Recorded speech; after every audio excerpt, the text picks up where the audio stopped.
Lot of people are curious, interested, and even intimidated about Tantra and its relation to sex. Like some people ask me, can I have tantric sex at your workshops? Or Tantra is all about massages. So let us understand the real relationship of Tantra with sexuality from Ma Ananda Sarita. When we practice Tantra, we are in essence rising in love, loving ourselves, loving another, loving the whole. Now, somewhere the concept around Tantra went into a very weird, bizarre direction where people started believing it's all about hedonism, about sexual orgies, about self-gratification of our instinctual nature. And you might ask the question, how and why did that happen? For that, we have to go back to the time when the British were occupying India and they were ruling. This was happening during the Victorian age. In the Victorian age, the general population was extremely prudish and uptight around sexuality. For example, they would have a table, they cover the table and even the legs of the table, because even the legs of the table would make one think about sexuality because legs are going somewhere.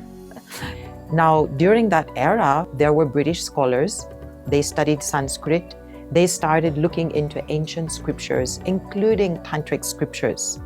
And they saw that in Tantra, there was a sexual open quality, that people were worshipping the Shiva Linga, that they were worshipping the body as divine, that they would do certain special rituals.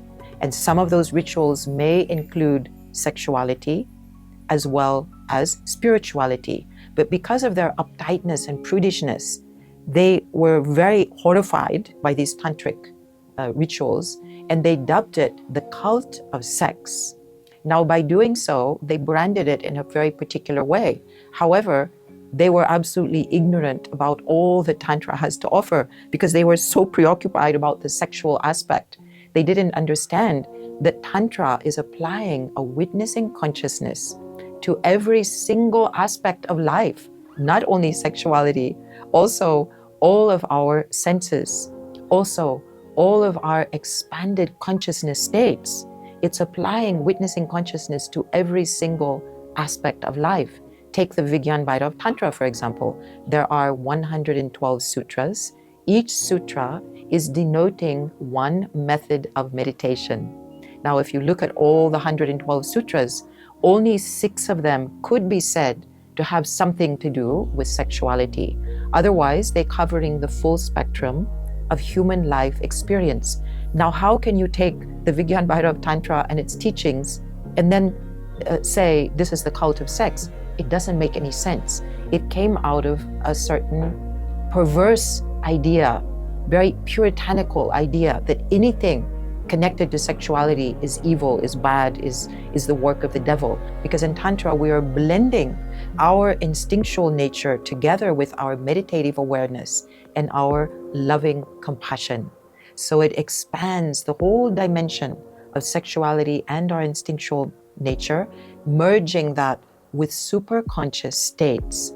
It is, in fact, a very refined science.